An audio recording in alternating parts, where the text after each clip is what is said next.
नमस्कार। डिबेट के number 1 show ताल ठोक के में आपका बहुत बहुत स्वागत है। मैं हूं आपके साथ अनुराग मुस्कान, जिसके बदले का पूरा देश बस बेसब्री से इंतजार कर रहा था।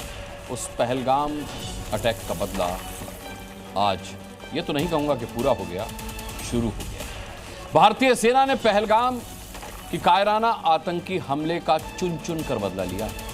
भारत ने ऑपरेशन सिंदूर के तहत पाकिस्तान और पीओके में आतंकी ठिकानों को निशाना बनाया, जिसमें आतंकी संगठनों के 9 ठिकाने तबाह कर दिए, बर्बाद कर दिए, ध्वस्त कर दिए। ऑपरेशन सिंदूर सिर्फ भारतीय सशस्त्र सेना के पराक्रम की ही पहचान नहीं है, बल्कि ये 140 करोड़ भारतीयों के उस संकल्प का नतीजा है जिसने पहलगाम हमले का माकूल जवाब देने की ठान रखी थी। रात 1:05 से लेकर रात 1:30 बजे तक चले ऑपरेशन सिंदूर में भारतीय सेना ने आतंकियों की कमर तोड़ दी। महज 25 मिनट में 9 आतंकी ठिकाने और 100 से ज्यादा आतंकियों को जहन्नुम पहुंचाने की इस ऐतिहासिक बदले की वीर गाथा पाकिस्तान को वर्षों तक याद रहने वाली है। वो आसिम मुनीर के शब्दों में उसकी आगे वाली पुश्तें भी याद रखें। पहलगाम आतंकी हमले के बदले के लिए भारत कूटनीतिक और सामरिक रणनीति की जमीन पहले ही तैयार कर चुका था। यही वजह है कि पाकिस्तान आज घुटने पर बैठने को मजबूर हो चुका है। अमेरिका, रूस और इजराइल जैसे देशों ने भारत के इस हमले का खुलकर समर्थन किया। ऐसे में सवाल है कि भारतीय सेना की ताकत के आगे कैसे पस्त हुआ पाकिस्तान, कैसे मुनीर की फौज को पता भी नहीं चला और भारतीय जांबाजों ने आतंकियों का काम तमाम कर दिया। और सबसे बड़ा सवाल, भारत के ऑपरेशन सिंदूर में जैश चीफ आतंकी मसूद अजहर का खानदान खत्म हो गया। ऑपरेशन सिंदूर के बाद आतंकी मसूद ने चीख चीख कर क्यों मांगी मौत। आज इन्हीं अहम मुद्दों पर ताल ठोक कर करेंगे चर्चा। मैं पैनल से इंट्रोडक्शन करा दूं। आज हमारे साथ डिबेट का हिस्सा जो गणमान्य मेहमान रहेंगे, हमारे साथ देवकी नंदन ठाकुर जी महाराज हैं, धर्मगुरु हैं। आप डिबेट का हिस्सा नहीं रहेंगे, सबसे पहले मैं उन्हीं से प्रश्न करूंगा, लेकिन मैं बाकी मेहमानों का भी इंट्रोडक्शन करा दूं। भारतीय जनता पार्टी से प्रवक्ता आरपी सिंह साहब हमारे साथ जुड़ चुके हैं। डॉक्टर अजय उपाध्याय कांग्रेस के प्रवक्ता हमारे साथ रहेंगे। जी पार्थ सारथी हमारे साथ पूर्व राजनायक रहेंगे। दीपक वोरा साहब यहाँ स्टूडियो में पूर्व राजनायक मेरे साथ मौजूद हैं। हर्षवर्धन त्रिपाठी सीनियर जर्नलिस्ट यहाँ स्टूडियो में मेरे साथ मौजूद हैं। Wing commander retired Praful Bakshi रक्षा विशेषज्ञ के तौर पर आज हमारे साथ रहेंगे। सीनियर जर्नलिस्ट रामकृपाल सिंह यहाँ स्टूडियो में मेरे साथ मौजूद हैं। प्रोफेसर कपिल कुमार राजनीतिक विश्लेषक मेरे साथ यहाँ स्टूडियो में मौजूद हैं। Air marshal retired RC Vajpayee रक्षा विशेषज्ञ के तौर पर मेरे साथ आज इस डिबेट का हिस्सा रहेंगे। लेकिन सबसे पहले देवकी नंदन ठाकुर जी, जिन मोहि मारा ते मैं मारो, ये हनुमान जी के आदर्शों का पालन करते हुए पाकिस्तान में आतंकवाद की कमर तोड़ने का पहला प्रहार किया गया है, आपका रिएक्शन?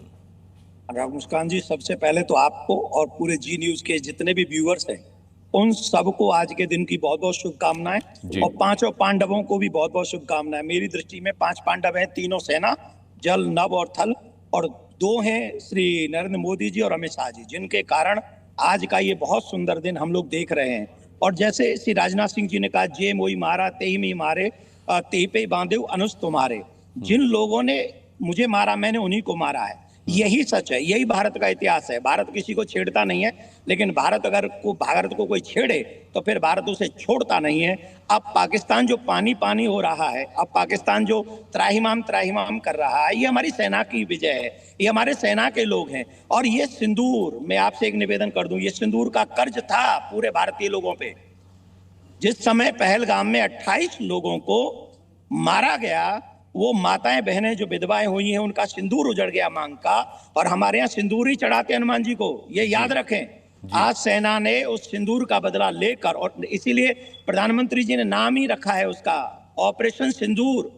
ये सिंदूर का कर्ज पूरे देश पे था, लेकिन आज सौभाग्य है हमारा कि हमारे पास ऐसी सेना है जिन्होंने सिंदूर का कर्ज भी पूरा कर दिया, माता बहनों के उन आंसुओं का बदला दिया और पूरे देश को गौरवान्वित होने का अवसर दिया है। आज फिर पाकिस्तान से एक और निवेदन है, जहां पूर्व प्रधानमंत्री पाकिस्तान का जेल में सुरक्षित न हो, जिसके साथ कुकर्म होता हो, उन पाकिस्तानियों को सबसे पहले अपनी सेना से बदला लेना चाहिए। पाकिस्तान की सबसे बड़ी शत्रु हिंदुस्तान नहीं है, हिंदुस्तान की सेना नहीं है। पाकिस्तान का सबसे बड़ा शत्रु अगर कोई है तो वो है पाकिस्तान की सेना। तो वहां के लोगों को, पाकिस्तान की सेना को सबक सिखाना चाहिए। और पुनः प्राउडफुल डे है आज हम सब के लिए। बहुत बहुत शुभकामनाएं सभी के लिए। देवकीनंदन ठाकुर जी, लेकिन यहाँ जो रक्षा विशेषज्ञ हैं उनका भी कहना है, सुबह नरवणे जी ने भी एक्स पर पोस्ट किया और उन्होंने कहा कि पिक्चर अभी बाकी है। अनुराग जी, ये सच है, इस बार छोड़ना नहीं है। हर बार क्या होता है कि हम लोग सांप को डरा धमका के विदा कर देते हैं और सांप के फन को नहीं कुचलते हैं। इस बार भारतीय सेना को, जो मेरा मानना है कि इस बार भारतीय सेना को पूरा फन कुचल देना चाहिए, श्वास लेने लायक नहीं छोड़ना चाहिए। और ये अवसर है, अभी नहीं तो कभी नहीं। इस बार तो ऐसा अवसर है कि पाकिस्तान की सेना को, हमें पाकिस्तान के लोगों से बदला नहीं लेना है, हमें उस फन से, उस सांप से लेना है जो बार बार आतंकवाद भेजकर हमारे निर्दोष नागरिकों को मारता है, हमें भारत को डिस्टर्ब करता है। और उसका हेड है वहां का मिलिट्री मैन। ये वो वाली बात है, पाकिस्तान में एक बहुत अच्छी बात कहते हैं, वहीं के नागरिक कहते हैं, ये जो गुंडागर्दी है इसके पीछे वर्दी है। तो वो जो वर्दी है ना वहां के सैनिकों की, वही गुंडागर्दी फैला रहा। कौन नहीं जानता पूरे विश्व में भाई, पाकिस्तान के उस रोल को, पाकिस्तान की उस भूमिका को लादेन कहां मिला था, लादेन कहां मिला था। और ये जितने भी आतंकवादी संगठन है, ये कहां पे रैली कर रहे हैं। पूरा विश्व मौन नहीं हो सकता इस पे। सबको मिलके पाकिस्तान को आतंकवादी देश घोषित कर देना चाहिए।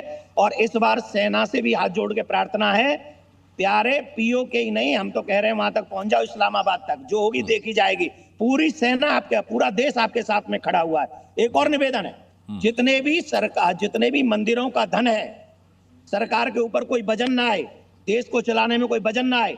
जितने भी इस देश में मंदिर हैं और इन मंदिरों में जितना भी धन आता है, वो सारा धन मंदिर के लोग, मैं अपने मंदिर का धन पूरा देश को दे दूंगा।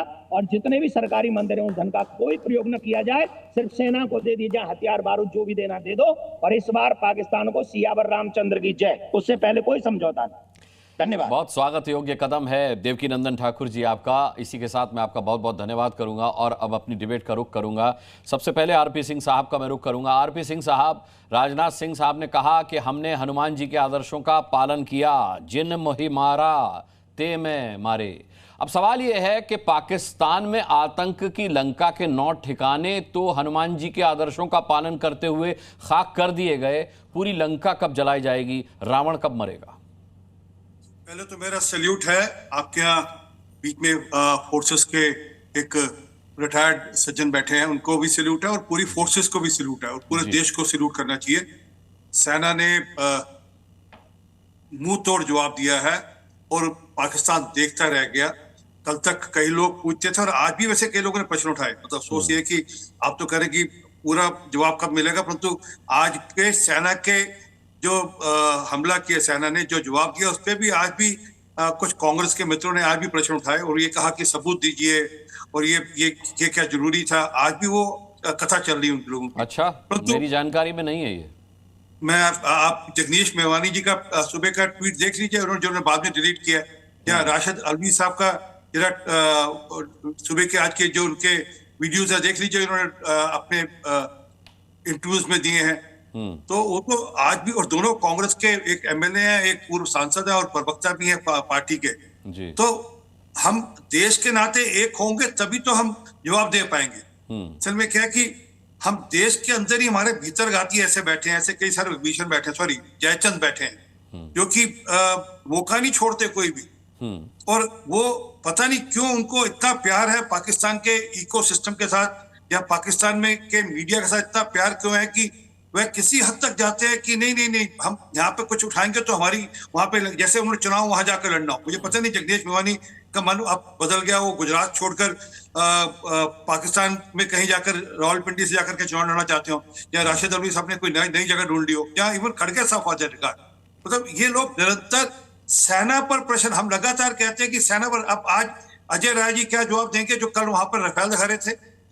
मैं तो निवेदन कल भी किया था कि अगली बार सेना का कोई हमारे यहाँ से हमला हो, अजय राय जी को नींबू और मिर्ची की जगह बांध के ले जाना चाहिए था। चलिए आरपी सिंह साहब, मुझे लगता है कि ऐसे शौर्य दिवस के मौके पर सवाल उठाने वालों का जिक्र करके, उनका नाम लेकर के, उनका जिक्र करके उनको स्पेस नहीं देना चाहिए। आपको नहीं लगता? नहीं अनुराग भाई, मैं जवाब एक्शन से उन्हें मिल चुका है।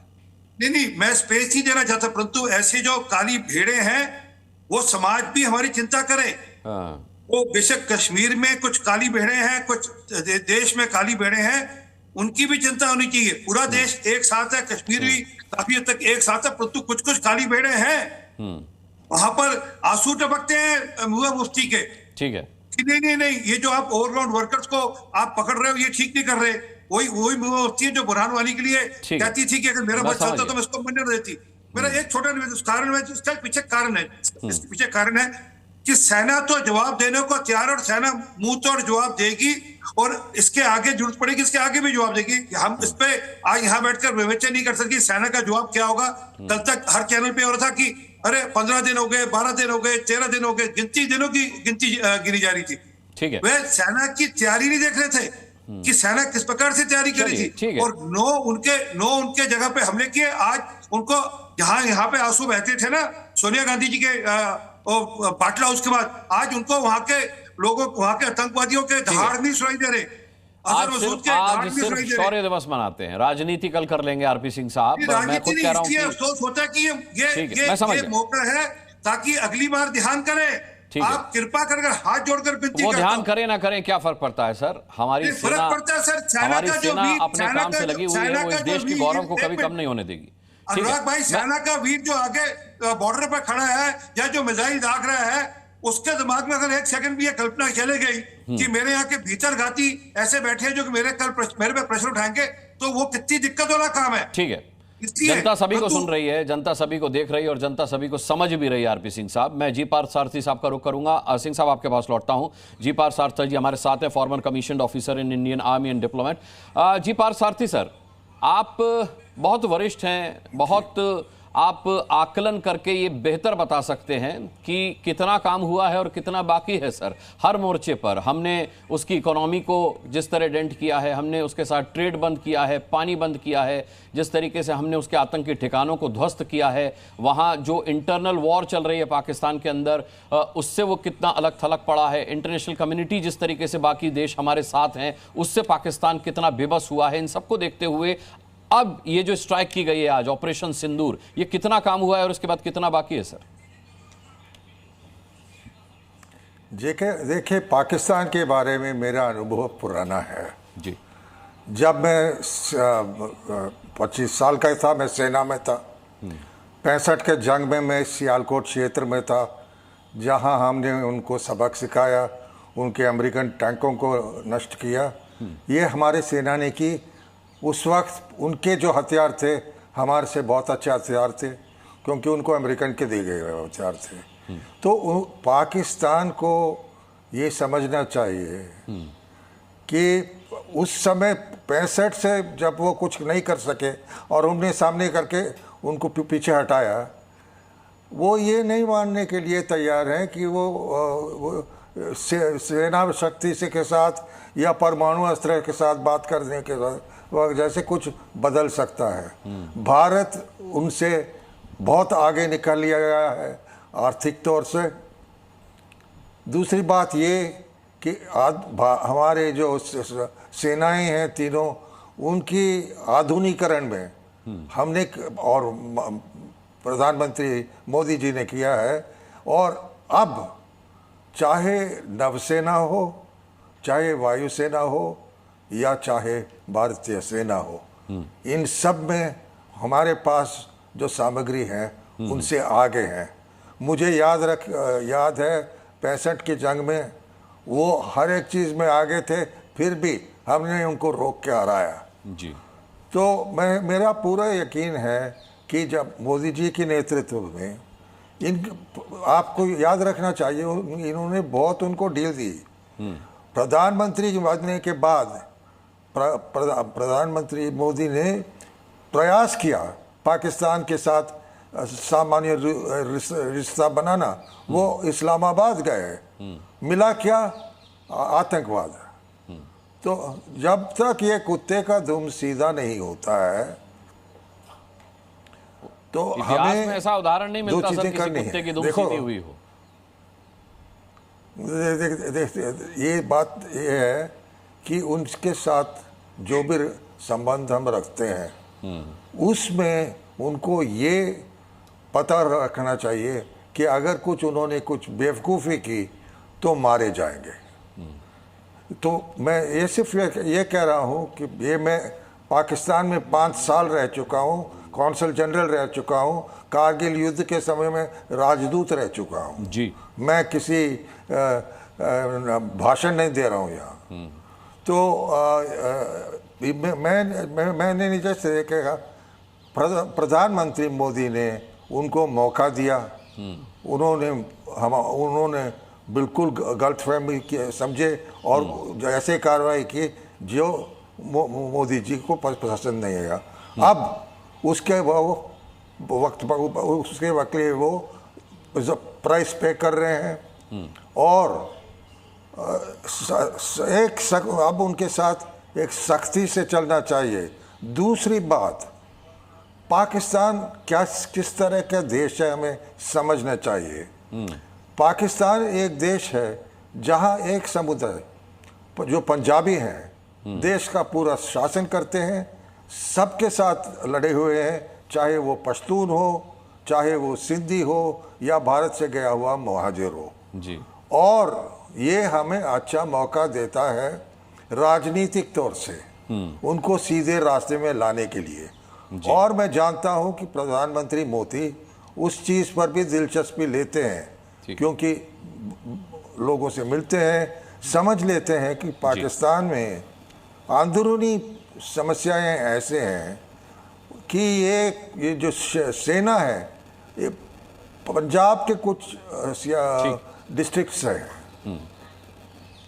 तो मैं समझता हूं कि एक चीज़ याद रखो, पाकिस्तान के अंदर भी लोग हैं जो उनके शासन का नफरत करते हैं, बिल्कुल, और जो जिनके साथ कुछ ना कुछ संबंध रखना चाहिए। अब और तो पूरा आवाम ही पाकिस्तान की हुकूमत का मजाक उड़ा रहा है। जी पार्थ सारथी जी, आप कम समय के लिए हमसे जुड़े हैं, आप जुड़े रहे और तो मैं जरूर आता हूं आपके पास दोबारा। मैं इस वक्त अब डॉक्टर अजय उपाध्याय का रुख करूंगा जो कि कांग्रेस के प्रवक्ता हैं। मैं इस डिबेट में कोई राजनीतिक द्वंद्व नहीं चाहता डॉक्टर अजय उपाध्याय, लेकिन क्योंकि आपके जुड़ने से पहले हम आरपी सिंह साहब से बात कर रहे थे और आरपी सिंह साहब खासे गुस्से में हैं। उनका कहना है कि ये वक्त राजनीति का नहीं है। उन्होंने जगदीश मेवानी साहब के एक्सपोस्ट की बात की जिसमें उन्होंने सबूत मांगे ऑपरेशन सिंदूर के। उन्होंने राशिद अलवी साहब के पोस्ट की बात की। मैंने वो पोस्ट पर्सनली नहीं देखे, लेकिन उसमें ऐसा कहना है आरपी सिंह साहब का कि इस सर्जिकल स्ट्राइक के, एयर स्ट्राइक के सबूत मांगे गए हैं। भाई, आप लोग भारतीय सेना की प्रेस कॉन्फ्रेंस को अगर सबूत नहीं मानते तो पाकिस्तान के वीडियोज ही देख लीजिए। वो लोग खुद अपने मीडिया पे वीडियो जारी कर रहे हैं और बता रहे हैं उनके यहां कितने लोग मारे गए हैं। अनुराग भाई, पहले तो आज सही में किसी भी तरह से अपनी मानसिकता छोटी करने वाली नहीं है। देश में एक बड़ा संकल्प लिया और भूरी भूरी प्रशंसा हम सेना की करते हैं और सरकार की भी। सरकार के साथ खड़े हैं। सरकार ने जो भी आज काम किया, सेना ने जो भी काम किया, वो आतंकवाद के विरुद्ध एक बड़ी लड़ाई है और ये राष्ट्रीय हित की लड़ाई है। राष्ट्रीय हित हम सबके लिए सर्वोपरि है। ये कांग्रेस भाजपा का मैटर नहीं है। सेना न कांग्रेस की न भाजपा की करता है। सेना का काम देश की रक्षा करना है और फक्र है हम सबको, सभी को। आरपी सिंह साहब को भी है, देश के सभी लोगों को भी है, आपको भी, हमको भी है। जो बातें आपने कही है, किसने क्या कही और क्या ट्विटर पर डाला है, अभी आज लगातार न्यूज आ रहा है कि पाकिस्तान के लोग, बहुत सारे भारत के लोगों का ट्विटर भी हैक किए हुए हैं और उसमें निशिकांत दुबे भी उसी में फंस गए थे। आज उनके भी बहुत सारे फेक न्यूज चल रहे हैं। उन्होंने बहुत सारी गंदी गंदी गालियां जो है शुरू कर दी है अपने ट्विटर पर। मुझे लगता है सबका दिल छोटा न करे, बड़ा दिल रखें। आरपी सिंह साहब तो बड़े विद्वान व्यक्ति हैं, लेकिन दिल ये भी छोटा कर लिए। कांग्रेस पार्टी का शुरू से ही, पहलगाम हमला हुआ था उस दिन भी हम CWC की मीटिंग हमारी हुई और उस दिन भी हमने कहा, और आज भी CWC की मीटिंग हुई, हमने कहा कि सरकार जो भी कार्रवाई और सेना जो भी कार्रवाई करेगी इस मुद्दे पर, आतंकवाद के मुद्दे पर, आतंकवादी जो घटना हो रही है उस पर हम सेना के साथ हैं, सरकार के साथ हैं।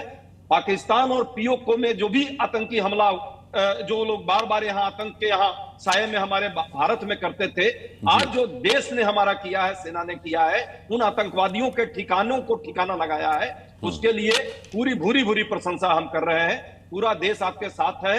आगे जो भी समय होगा कांग्रेस पार्टी समेत देश का एक एक व्यक्ति, भाजपा कांग्रेस का ये मुद्दा नहीं है, देश का मुद्दा है। हम सब साथ रहेंगे।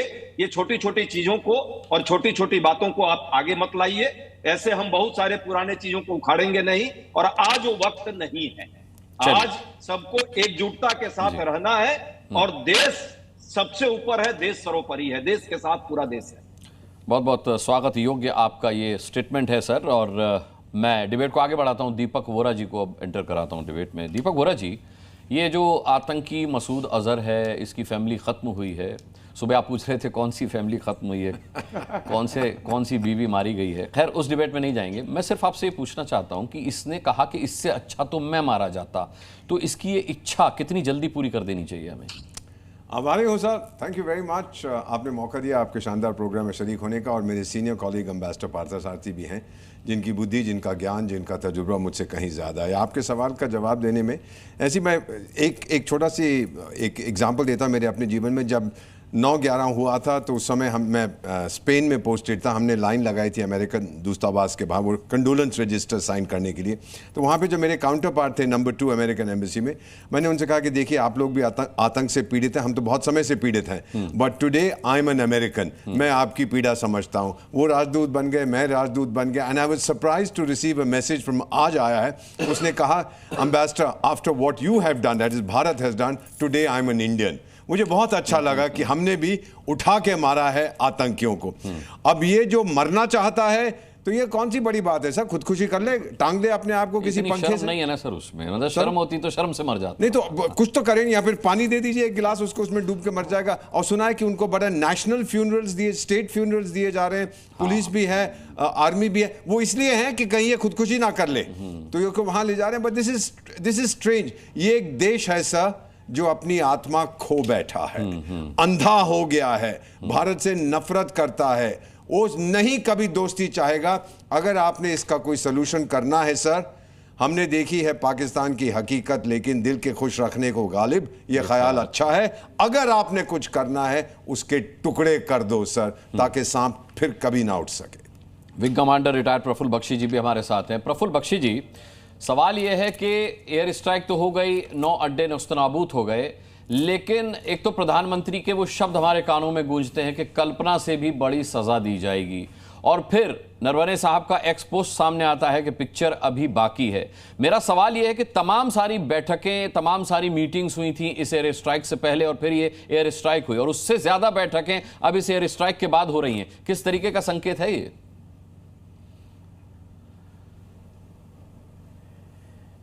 देखिए, ये बैठक की बात जो आप कर रहे हैं, एयर स्ट्राइक के बाद की बात कर रहे हैं, ये अब आगे की खेल अभी तो शुरू हुआ है। ये तो आपने इसको ओपनिंग एक्ट देखा है। हाँ। अभी तो बाकी सारे के सारे एक्ट्स बाकी हैं, वो हम धीरे धीरे देखते जाएंगे, क्योंकि ये बड़ा भारी अभियान चल रहा है। ये कोई ऐसा नहीं है कि हमने थोड़ा सा कुछ कर दिया और वो खत्म हो गए। ये जितने रो रहे हैं, जितने मरने वाले हैं, उतने ही पैदा और हो रहे हैं। ये ख्याल नहीं गया है। ये जो आतंकवादी है, ये कोई 2, 3, 15 आदमी नहीं है। ये एक थॉट प्रोसेस है, और इसको थॉट प्रोसेस को पाकिस्तान की आर्मी ही सबसे ज्यादा पानी और खाद दे रही है। जब तक आप पाकिस्तान की आर्मी को भी इसी स्थान पे नहीं लाएंगे जहां आई मजदूर इत्यादि रो रहे हैं, तब तक आपका बात नहीं बनेगी, क्योंकि पाकिस्तान की आर्मी इसको पैदा करती रहेगी। और मुल्ला एलिमेंट्स बहुत सारे हैं जो फायदा उठा रहे हैं पाकिस्तान की आर्मी का साथ में।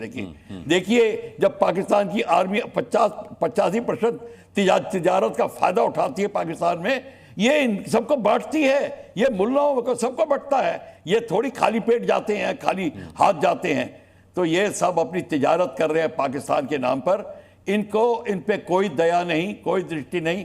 जो हम अब बयान चला रहे हैं, अब पाकिस्तान की आर्मी के खिलाफ जो चलेगा, ये तरीका बिल्कुल ठीक है, क्योंकि पाकिस्तान की आर्मी अब धीरे धीरे आतंकवाद खत्म हो रहा है। वो अपने आप ही, जिसको कहते हैं ना, फीकी पड़ने लग जाएगी, और अपने आप ही अपनी जगह पे आने लग जाएगी। आज के टाइम आप पाकिस्तान के यूथ से पूछिए, वो कितना खुश होगा, एक्चुअली भारत को आशीर्वाद देगा कि ये आप डेमोक्रेटिक प्रोसेसेस वापस लाने की बात कर रहे हैं। ये इसका पहला एक्ट है। अभी और आगे देखते क्या होगा। मैं तो सिर्फ ये कहता हूं, रे रोक युधिष्ठिर को ना यहां, जाने दे उसको स्वर्ग धीर, पर फिर हमें गांडी गद्दा लौटा दे अर्जुन भीम वीर। ये जितने लोगों ने जो कार्रवाई कर रहे हैं इस लड़ाई में, निरंतर करते रहें, हमको यही चाहिए, इनको पीछे मत हटने दीजिए, बाकी सब देखा जाएगा। ठीक है हर्षवर्धन जी, मेरा सवाल भी देखिए, ये बड़ी खबर आने से पहले कुछ इसी मौजू का था कि प्रधानमंत्री की वो बात भी हमें याद आती है कि ना हम आतंकियों को छोड़ेंगे और ना उनके आकाओं को। तो ये एक बड़ी लाइन है, ये बड़ा स्टेटमेंट है, क्योंकि अभी तो आतंकियों की बारी चल रही है, इसका मतलब अभी आका बचे हैं, आकाओं की भी बारी आनी है। नहीं, आतंकवादियों की भी अभी बारी बची हुई है। हाँ। 9 ठिकाने ध्वस्त हो गए, कितने आतंकवादी मारे गए और कितने उनके परिवार के लोग मारे गए, इसका ठीक ठीक आंकड़ा तो शायद ही कभी दुनिया को पता चले। लेकिन इतना तो तय है कि इस बार एक अच्छी चीज देखने को मिल रही है। एक तो पाकिस्तान से ऐसे ऐसे वीडियोज आए कि जो यहां भी लोगों की आंख खोल दे रहे हैं। दूसरा, डर इतना है। और देखिए अनुराग जी, आप बार बार कह रहे हैं कि राजनीति मत करिए, मैं तो कहता हूं राजनीति करते रहिए भाई। देश हित की राजनीति करिए। हाँ। देश के नेतृत्व के साथ खड़े रहिए, सेना के साथ खड़े रहिए। और मुझे समझ में नहीं आता जब ये बार बार कहते हैं कि हम साथ में हैं सब लोग, हम तो सेना जो करेगी, सरकार जो करेगी उसके साथ हैं, बदला लेना चाहिए। अभी 3 दिन पहले तो खड़गे जी ने कहा था ना, वो कौन सी इंटेलिजेंस प्राइम मिनिस्टर को मिल गई थी कि वो नहीं गए और उन्होंने वहां पास ऑन नहीं किया। किसी राष्ट्रीय अध्यक्ष को, पार्टी के राष्ट्रीय अध्यक्ष को इस तरह की बयानबाजी करनी चाहिए? मैं तो समझ नहीं पाता हूं। और अभी कांग्रेस के प्रवक्ता हैं, उन्होंने सचमुच आज बड़ी अच्छी बात की, मैं तो उनके शब्दशः उनकी बात से सहमत हूं अजय उपाध्याय की। लेकिन राहुल गांधी क्या उसमें थोड़ा सा लिखते कि हमारी लीडरशिप कमाल हो गई तो अच्छा ना लगता? अटल बिहारी वाजपेयी ने तो शब्द नहीं बचाए थे। अटल बिहारी वाजपेयी ने तो इंदिरा गांधी की प्रशंसा करने में जरा सा भी जनसंघ ने भी नहीं किया। जो भी पार्टियां जिस वक्त रही उस वक्त वो खड़ी रही उस वक्त के नेता के साथ। क्या नेहरू जी के साथ, इंदिरा जी के साथ कभी नहीं खड़ी रही ना भाई। सवाल यह है कि आज ऐसा क्या संकट आ गया? राजनीति तो हो रही है, और जहां तक रही भारतीय सेनाओं की बात, वो अप्रतिम है, अद्वितीय है, अकल्पनीय है, अद्भुत है। फिर वो ये करके दिखाएंगे। और चूंकि युद्ध लगातार है, अब ये सोचना नहीं होगा। अभी पार्थ सारथी साहब ने जो कहा वो मैं भी मानता हूं कि प्रधानमंत्री नरेंद्र मोदी ने भी एक कोशिश की, लेकिन भैया कुत्ते की पूंछ टेढ़ी की टेढ़ी है, तो अब आपको करना क्या है? और मैं बार बार कहता हूं कि मैं कोई सेना का या सैन्य मामलों का विशेषज्ञ नहीं है, लेकिन आपको जिस बफर एरिया में अपनी डिफेंस कॉलोनी के साथ रेजिडेंशियल कॉलोनी बनानी है, उस पर काम करना ही पड़ेगा। आप उससे अगर उस तरफ नहीं बढ़ेंगे तो ये लगातार ये चलता रहेगा जब तक आप पूरी तरह से अपने बॉर्डर को नए तरह से सिक्योर नहीं करेंगे। जैसे देश के भीतर कैंट एरिया होते हैं, वैसे अब आपको कैंटोनमेंट एरिया परमानेंट 5, 10, 20 किलोमीटर पर हर बॉर्डर पर आपको अपना बसाना पड़ेगा। और जहां तक रही बात इसकी, आपको हर कुछ दिन में इन टेररिस्ट लॉन्च पैड्स पर हमला करना ही चाहिए। यूनाइटेड नेशंस को और सारे जितने दुनिया के देश हैं, मंच हैं, उनको बता के करना चाहिए। और ये कहना चाहिए कि अभी भी देखिए ये 100 आतंकवादी हैं, 20 आतंकवादी हैं, 500 आतंकवादी हैं, इन टेररिस्ट कैंप से हो रहे हैं। और पाकिस्तान को न तो किसी तरह की मदद मिलनी चाहिए, दुनिया में आइसोलेट कीजिए। इसका गला दबाने का वक्त आ गया है। ये एक नाजायज विचार था जिन्ना का, जिन्नावादियों का नाजायज विचार था, और वो नाजायज विचार जहां पर जा रहा है वो पूरी दुनिया को खतरे में डाल रहा है, सिर्फ भारत को नहीं खतरे में डाला। इसलिए हमारी आज शानदार एक सेनाओं ने काम किया है। हमारे भारत के प्रधानमंत्री ने बहुत शानदार काम किया है, रक्षा मंत्री ने बहुत शानदार काम किया, हमारे सारी सुरक्षा एजेंसियों ने बहुत शानदार काम किया है, और हम सब पूरा देश एक है। कुछ लोगों की बात अलग है, वो कुछ कुछ बोलते रहते हैं, उनकी बात अब छोड़ दीजिए। वो अब देश जान चुका है कि वो कौन लोग हैं। आप जवाब देना चाहेंगे डॉक्टर अजय उपाध्याय, या मैं रामकृपाल जी का रुख करूं?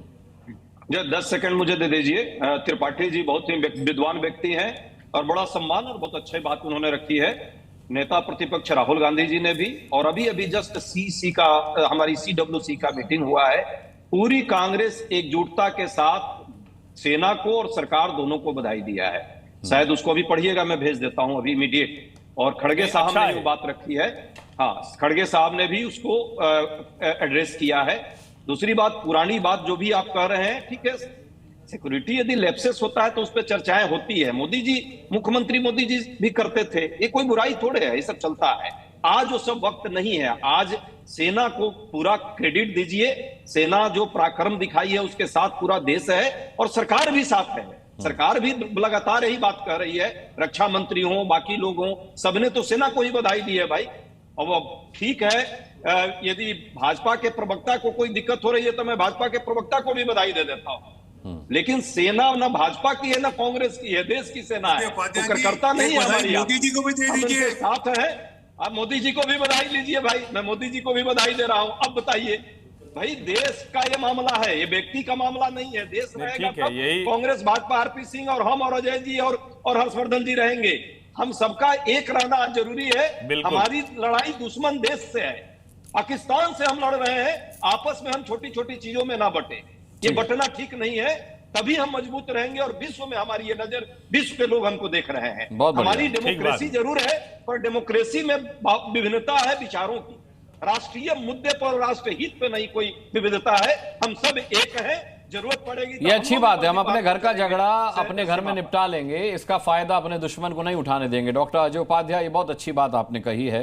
एक बहुत सीरियस नोट पर रामकृपाल जी मैं आपसे पूछना चाहूंगा कि जिस तरीके से पाकिस्तान का आतंकवाद एक बार फिर एक्सपोज हुआ है उन तस्वीरों के जरिए जहां आतंकियों के ताबूत के सामने उनकी सेना के अधिकारी खड़े हुए हैं, ये तस्वीरें कितनी कारगर होनी चाहिए इस्तेमाल करने के लिए जब हम FATF में पाकिस्तान को ब्लैकलिस्ट करा दें? अब ये काम प्रायोरिटी पर क्यों नहीं होना चाहिए?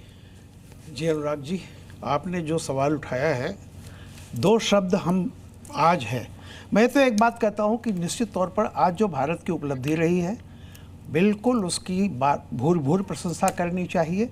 ये एक तो राजनीतिक इच्छा शक्ति और हमारे सामरिक बल जो है उन पर हमें गर्व है, इसमें कोई दो राय नहीं। लेकिन एक चीज़ आप समझ लीजिए, आज की दुनिया में जैसे कहते हैं ना, अंतरावलंबन है, इंटरडिपेंडेंस है।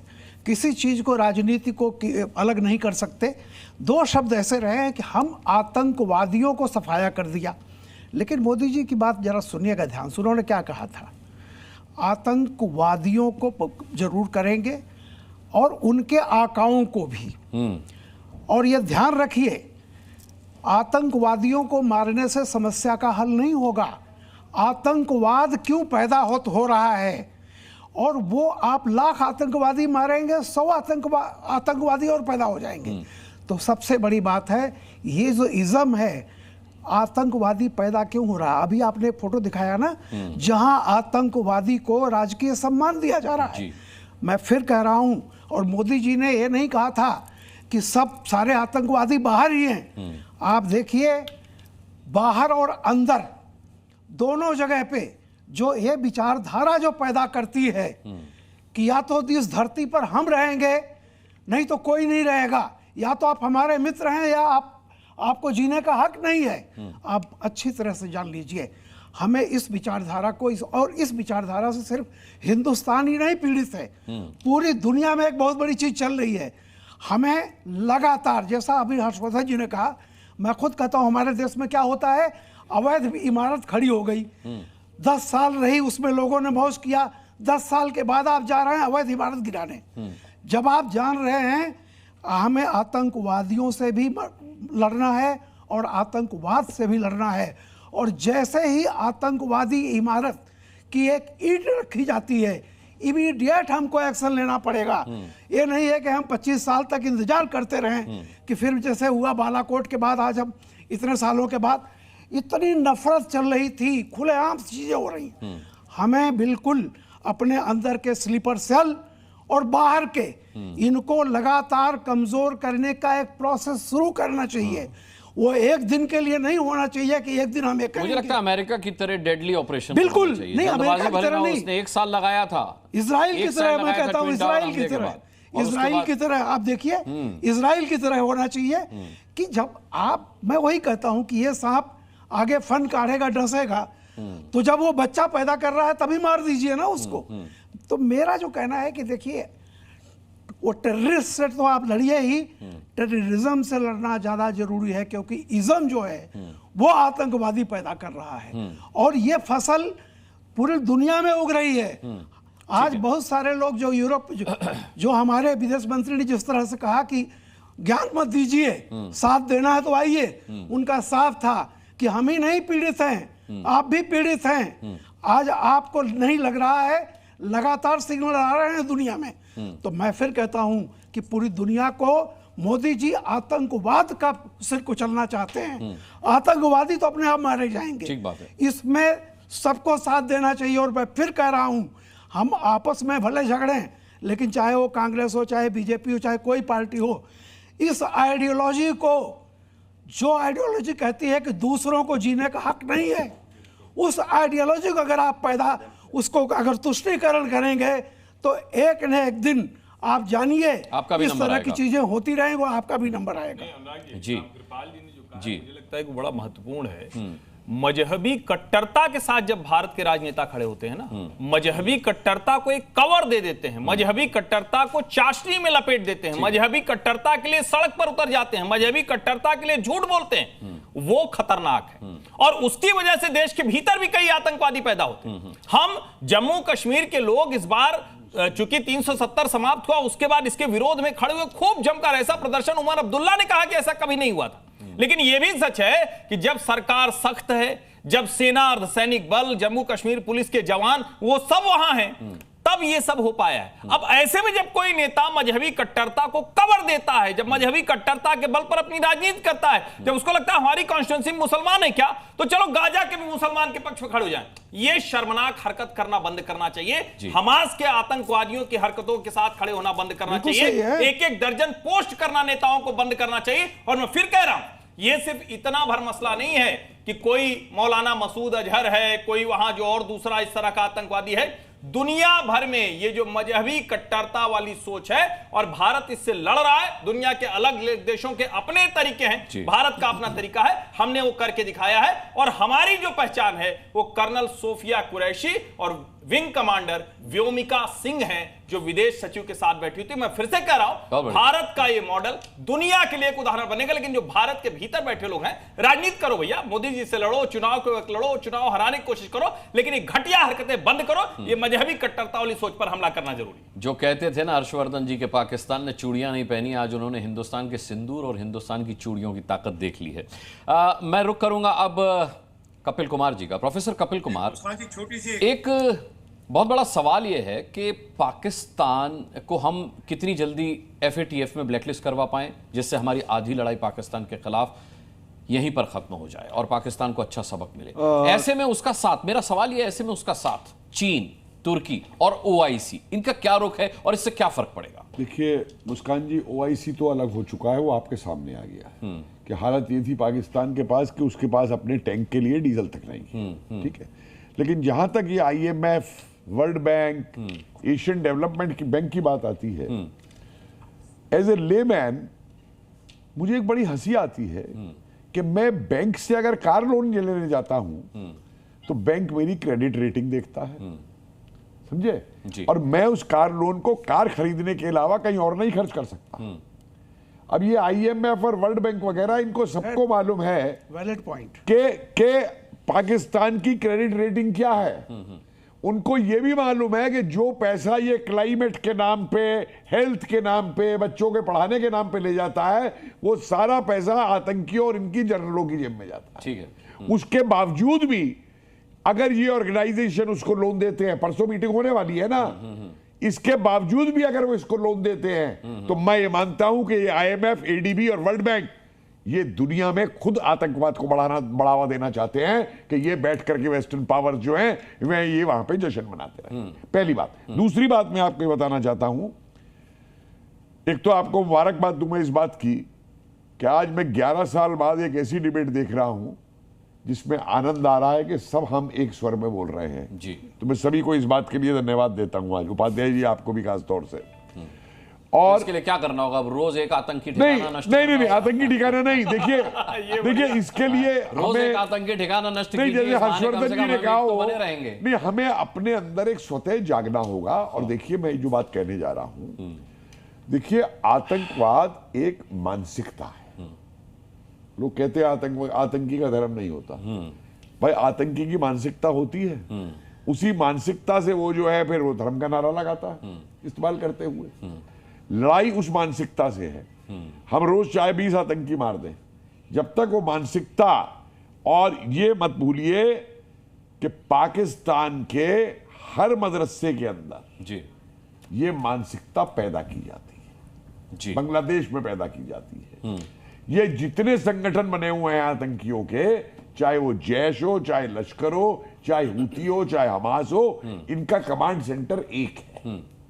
इनका कमांड, लोग कह रहे हैं मुनीर का तो सिर लेंगे हम, लेकिन मुनीर भी एक प्यादा है इस कमांड सेंटर के अंदर, यूनुस भी एक प्यादा है इस सेंटर के अंदर। असली खेल वाला इस कमांड सेंटर को संभालने वाले जो है ना, वो कोई और ही बैठे हैं। जरा तुर्की पे भी नजरें लगाइए ना, जो खलीफा बनना चाहता है दुनिया के अंदर लेकर के। खलीफा तो ये आतंकी भी बनना चाहते थे जो अब ताबूत में है। अच्छा, दूसरा क्या हो गया है कि इनमें कट्टरता पता किस तरीके से भरी जा रही है। उपाध्याय जी जरा ध्यान दीजिएगा, क्योंकि हमारे देश में भी ये चीज आ रही है। इन लोगों के अंदर धर्म का इस्तेमाल करके, जो आज से 1000 साल पहले बात होती थी जी कि गाजी हैं आप, हैं, और गाजी कौन था इनके परिभाषा में, कि जो इस्लाम की तरफ से काफिरों का कत्ल करता हो, या काफिर को जो गुलाम बनाएगा या कन्वर्ट करेगा।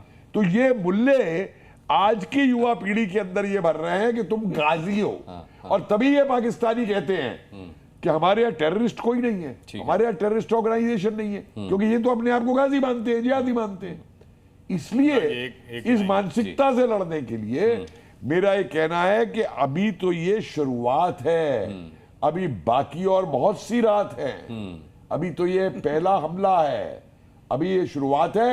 और अगर भारत चूक गया, ये मौका दोबारा नहीं आएगा। आज जो पाकिस्तान के हाल हैं, आज बलोच लिबरेशन आर्मी आपकी तरफ देख रही है, पख्तून आपकी तरफ देख रहे हैं, सिंध आपकी तरफ देख रहा है, पीओके आपकी तरफ देख रहा है। हर्षवर्धन जी, आपके पास आऊं उससे पहले बहुत अच्छा सवाल उठाया है कपिल कुमार जी ने, जिसका जवाब मैं दीपक वोरा जी से चाहूंगा। दीपक वोरा जी, अभी कई बाकी रात हैं, ये इन्होंने कहा। सवाल ये है कि तमाम हमारे देश के लोग, 140 करोड़ लोगों की आवाज़ थी कि हम सब जानते हैं कि पाकिस्तान में आतंक के अम्मी और अब्बा आईएसआई और वहाँ की सेना है। तो हम कब उनकी सेना को टारगेट करेंगे, कब आईएसआई को टारगेट करेंगे? क्या ये हमारे कहीं ब्लूप्रिंट में होगा? आप सेना को टारगेट करने का मतलब होता है कि there is all out war, और हम उनकी सेना को हरा दो। पहले भी हमने हराया है उनकी सेना को, लेकिन आतंकी जो थॉट प्रोसेस है वो नहीं जाएगा।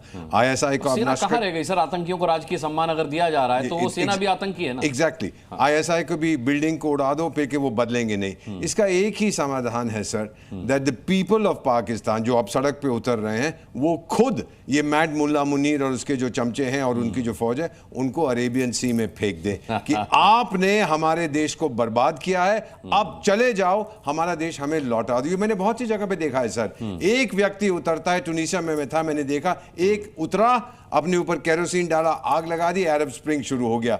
कई सरकारें वहां पर हिल गई। 1% चिंगारी वो लगाता है, फिर आप देखेंगे किस प्रकार से भयंकर आग लगती है, और बड़े बड़े शातिर खिलाड़ी, सदियों से जो नेता हैं, वो बह जाते हैं उस सुनामी के अंदर। अच्छा, प्रफुल्ल बख्शी जी, जैसा कि हमने डिबेट के शुरू में भी कहा था कि मसूद अजहर मरना चाहता है, वो कह रहा है इससे अच्छा तो मैं मारा जाता। हम जानते हैं कि एक बार उसे छोड़ करके हमने जो गलती की थी, भले वो किसी भी सर्कमस्टांसेस में हो, लेकिन उसका बहुत भारी खामियाजा हमने कई बार उठाया है। इस बार इसकी इच्छा पूरी कर दी जानी चाहिए। हाफिज सईद, जिसका मुख्यालय, जिसका हेडक्वार्टर तबाह कर दिया गया, अब मुझे लगता है कि हाफिज सईद को भी तबाह कर दिया जाना चाहिए। कम से कम इन आतंक के एनाकोंडाओं का तो सफाया होना चाहिए। हाँ, बिल्कुल ठीक कह रहे हैं कि इनका सफाया होना चाहिए, पर मैं आपको एक छोटी सी बात बता दूं। बात फिर हमारे पर आती है। हमारे पास तो इतने अच्छे प्रावधान थे, इतने रूल पोजीशन थी, एक छोटा सा टाडा था और कई रूल पोजीशन थी। हम क्यों बदलते रहे? हमने क्यों उसको डाइल्यूट कर दिया? किसने रोका है आपको?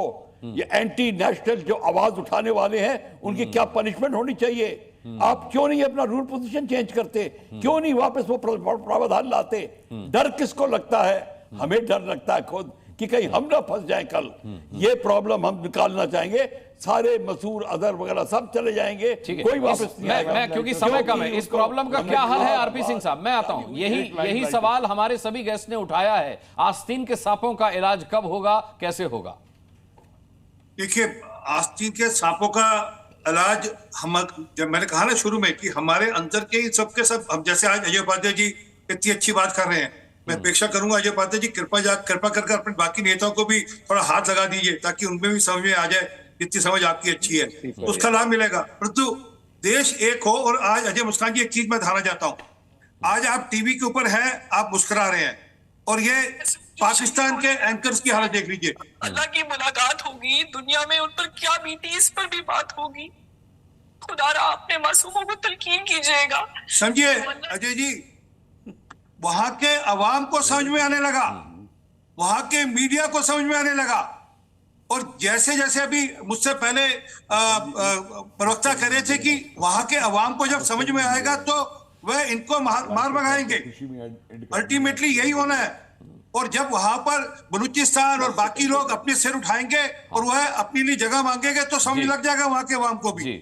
हर्षवर्धन जी, अच्छा किया आपने ये वीडियो दिखा दिया। जो मैं बात कहना चाह रहा था ठीक वहीं पहुंच गया। जब भारत के किसी विश्वविद्यालय में कुछ नीच किस्म के लोग ये नारा लगाते हैं और कोई पार्टी के नेता, यही होता है ना कि तेरा मेरा रिश्ता क्या, ला इलाहा इल्लल्लाह, इसी तरह का नारा लगता है, और कुछ नीच किस्म के नेता वहां जाकर उस विश्वविद्यालय में जाकर उनको समर्थन दे देते हैं। कुछ नीच किस्म के लोग उनके साथ खड़े दिखते हैं, वो खतरनाक है। और पाकिस्तानी जो वीडियोस हैं वो टुकड़ों टुकड़ों में आ रहे हैं। कभी कभी लगता है कि उसको थोड़ा और खोल देना चाहिए, फिर लगता है कि नहीं अच्छा, ये बड़ा झूठ बोलते हैं, बड़े बेईमान किस्म के लोग हैं।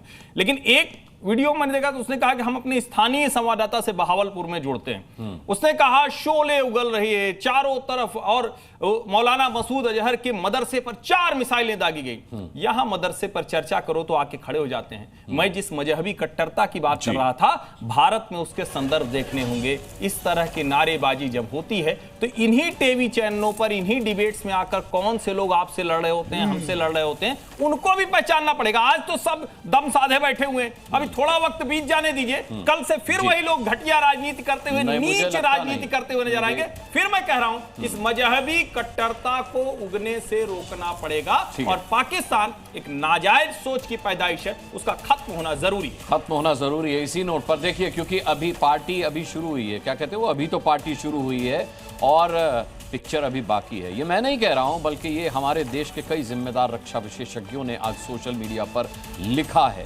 तो इसी नोट के साथ कि पिक्चर अभी बाकी है, मैं आज अपने सभी पैनलिस्ट का बहुत बहुत धन्यवाद करना चाहूंगा। जय हिंद की सेना कहना चाहूंगा और आप सभी लोगों को ताल ठोक के देखने के लिए बहुत बहुत धन्यवाद कहना चाहूंगा। कल शाम 5 बजे फिर एक मुद्दे के साथ ठोकेंगे ताल, पूछेंगे सवाल। तब तक के लिए अपना बहुत बहुत ख्याल रखिएगा। अभी के लिए मुझे इजाजत दीजिए।